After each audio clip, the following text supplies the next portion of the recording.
Hiya, I'm Jasper, and welcome to your video review for Carnival Row, Season 2.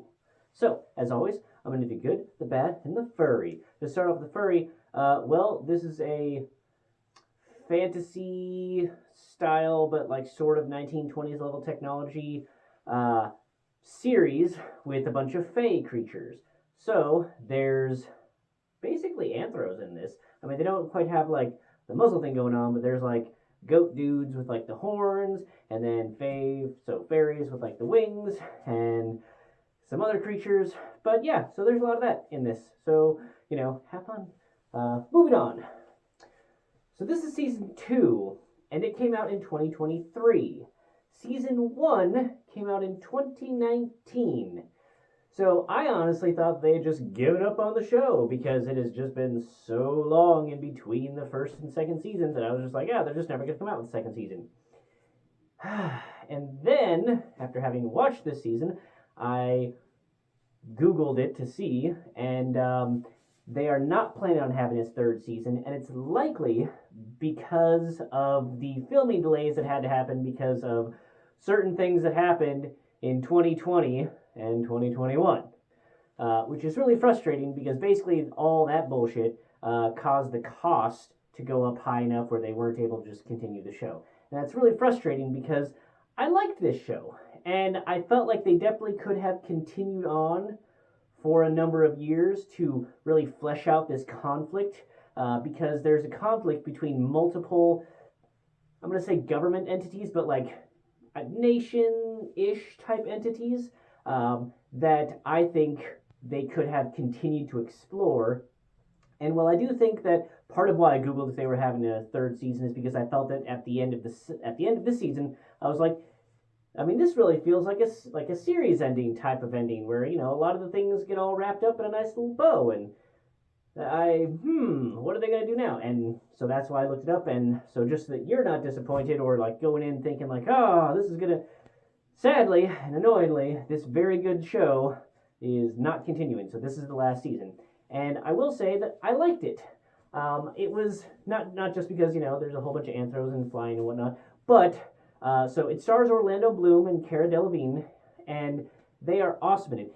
It's weird for me to see Orlando Bloom playing like a real bruiser type of character. Like he's just like got these like waylaying punches that he can do, and he can take a beating and whatnot. And like it shouldn't be weird for me because especially in the Hobbit movies, Orlando Bloom's character could waylay some people, but he just had a much like flightier. I mean, he was an elf in that movie series.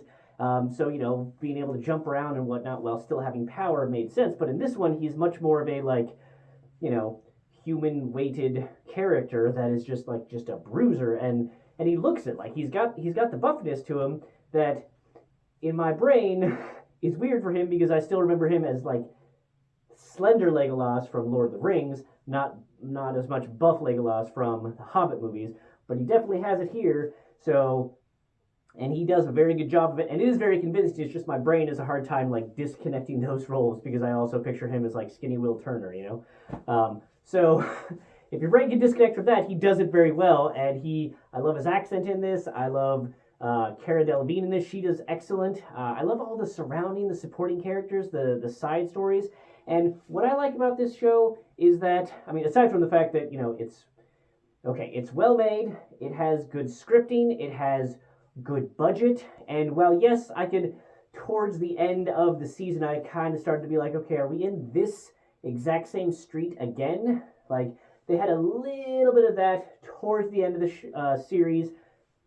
season, whatever, just because of just reusing it a little bit more than, but especially in the first several episodes, like there's enough sets and enough different things that you don't feel that reuse, and obviously, animating wings and having people fly in a mostly believable manner is expensive, along with just all the makeup effects with all the like horns and everything else.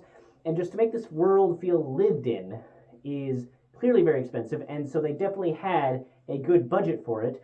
But one of the things that I especially like about it is that it's it's an interesting thing because you have the because you have the story of the individuals. Like you have the little love stories going on and the interpersonal relationships between between little groups, but there's also the wider aspect being addressed in still a like personal, like, hey, we have these individuals that are the focal points of this, but it's addressing different nations and different government styles, different governing philosophies, and the dangers and problems that each of them present. Like there is no best way that like is the best and has no problems with it. Like it shows that there are flaws that can arise between whichever style of government or bureaucracy or whatever else that you like and think is the best, that there are still problems with it, and how that functions or doesn't function,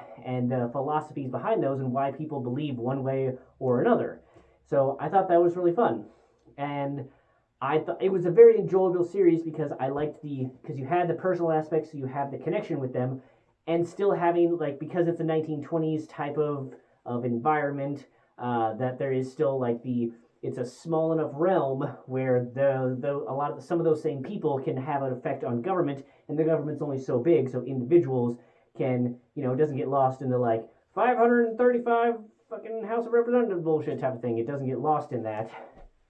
So I think they do a good job of balancing, showing you the leaders of movements and political groups and nations or whatever else, while still keeping it local. And yeah, however, so a couple of problems I had with it. The little bit of reuse of sets towards the end, I was just like, okay. And then some of the times the flying itself usually looks good.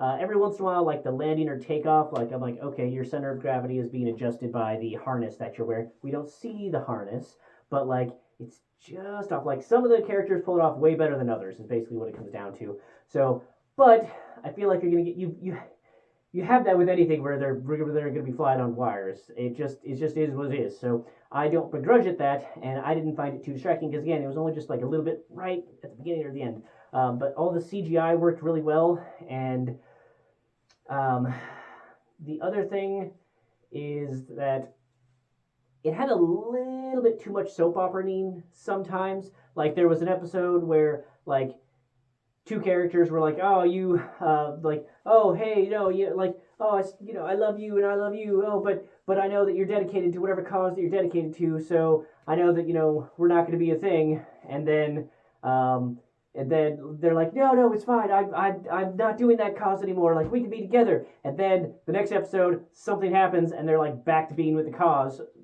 type of thing. And it's just like I would have liked a little bit longer pace because it was a bit like, we could be together. No, we can't. Wait, yes, we can. Wait, no, we can't.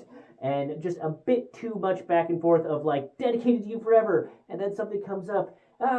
And I get that they might have been trying to make the point of like, that person's going to be dedicated to the thing no matter, like, even if they say they aren't. But it felt like they had actually turned over a leaf and then they hadn't. And I was just like, where's the progress? We're just kind of spinning our wheels.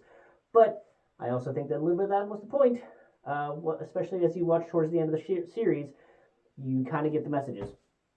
I will say that as what could happen in a show like this, where I think that they were setting up the different nations in such a way to have a much longer show to allow for the developments thereof, the last episode, everything kind of gets wrapped up not very neatly, but neatly enough. So I'm going to say that it was satisfying because I felt like they didn't leave too many loose ends, but it also sort of felt like just a little bit too convenient for some of the things, but I much prefer that to having so many unanswered questions and so many loose threads and so many like being like, what about all the other things and the people, the stuff and the whatevers? Like, I much prefer how they did it here, but I would have liked another season or two out of this show. I think that this show probably would have been good, like a 5-season show. I feel like they would have been able to get all the things wrapped up by that point. But it is what it is. I still think it's worth watching. So, if you have Amazon Prime, check it out. It's definitely worth it. And I enjoyed, the music, the acting, the pace, the script, and all that jazz. So it's a lot of fun. But that's all I have for this one. Thanks for coming. Thanks for watching. Hope to see you the next one. Bye.